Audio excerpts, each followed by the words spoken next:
picture you're about to see deals with the problem of self-destruction. Its purpose was to enable people to better understand the nature of this strange, tragic act. We should not be able to diminish this great human affliction until more people do understand it and appreciate its seriousness.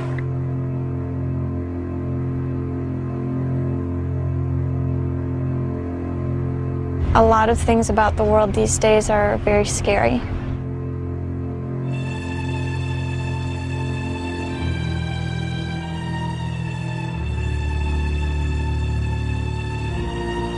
My generation may be one of the first generations where a lot of us die not of old age, because a lot of us may not make it there.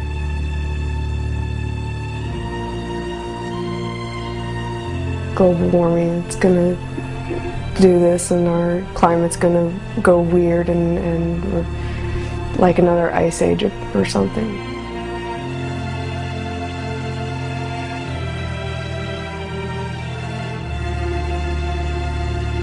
I think the scariest things aren't for me. The scariest things are thinking that I might leave a world to my children that would be really difficult and painful for them. I think we're all fucked. All of us, I think most of us in this room are going to die before we reach. I don't believe that we would wipe ourselves out entirely. I believe that we could probably fall down. There's got to be a way. There's got to be a way to live through it. You know, once we're able to look at the world without blinders and see the really horrific mess we're making of it. We have got to change our whole idea of the way that the world works. I generally just feel like everything is out of balance. Nothing that I can do will make any impact on the planet. We're living a way that doesn't work. We have to live a way that does work. So it's going to change. You can't change what's happening in Washington. You can't change what's happening over in Iraq.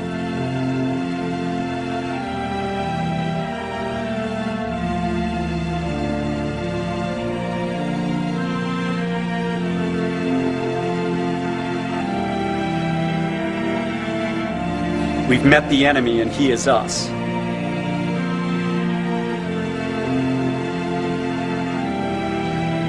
I guess I just tell myself that it's all going to be okay. You kind of have to keep going.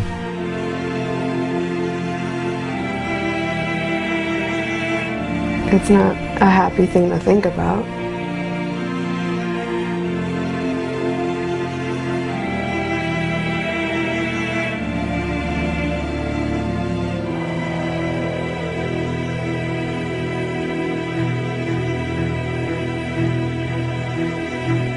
There was a time in my life when I was having this recurring daydream.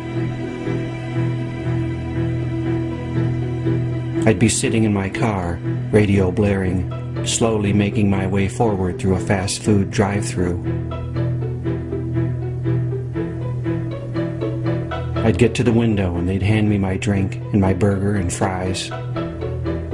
And as I waited for my change, off in the distance, a bright flash and a rising cloud. And as the full force of the nuclear blast washed over me, as the icy cold of my overturned Coke seeped into my jeans, I'd think to myself, what a way to go.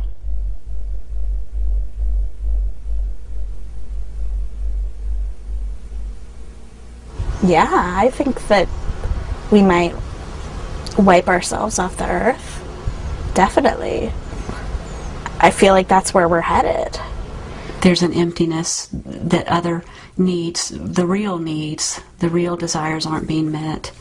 And we're just scrambling with what our culture offers us. And our culture tells us, we will find love if we buy this lipstick and that makeup and these clothes and this car. I think it would be okay if we gave the earth back to everybody else who is not as destructive. All the rest of the life on earth.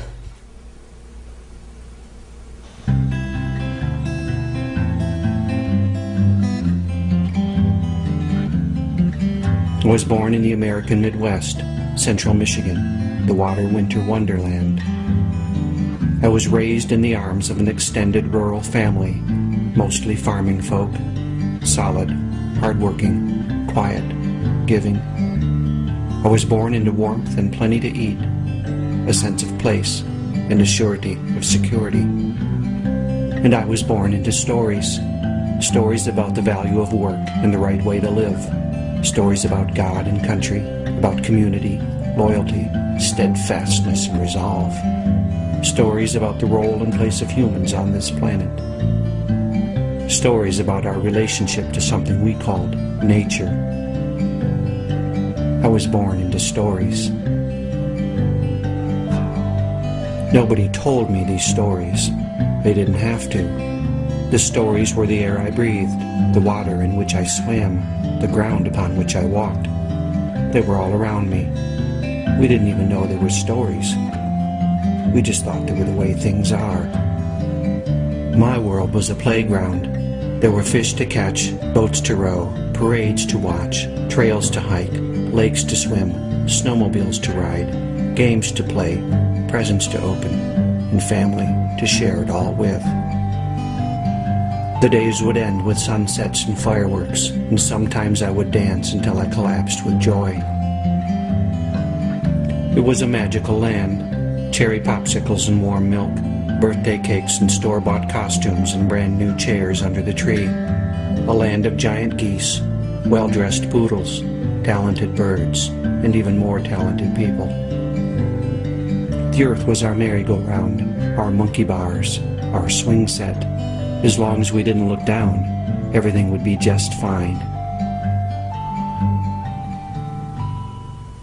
I was born halfway up the population explosion.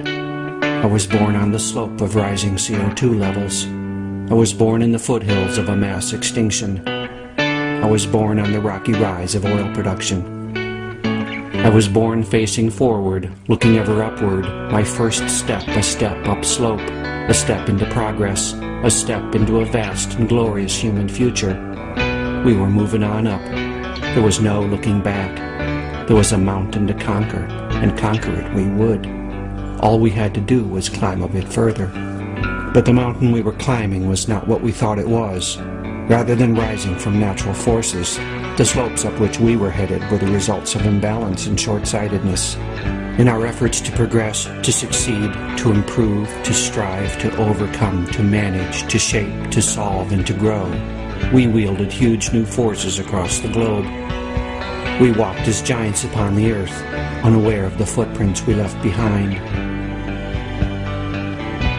I have walked that path, unaware of my own big feet, enacting the stories of our culture, not stopping long enough to feel the instability of the slope underfoot. But in the late 80s, news of the ozone hole and global warming first hit me, and the ground began to shake. I stopped and looked around me for the first time. I got scared. I got involved.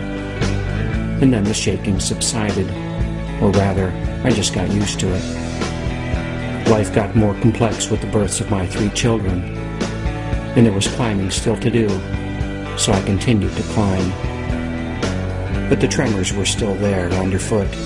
At night I slept, but fitfully, clenched with worries, my dreams assaulted by vague rumblings from the future. In my dreams I would stand at the pinnacle of the present and look out over the surrounding terrain, and it did not look like I had thought it would.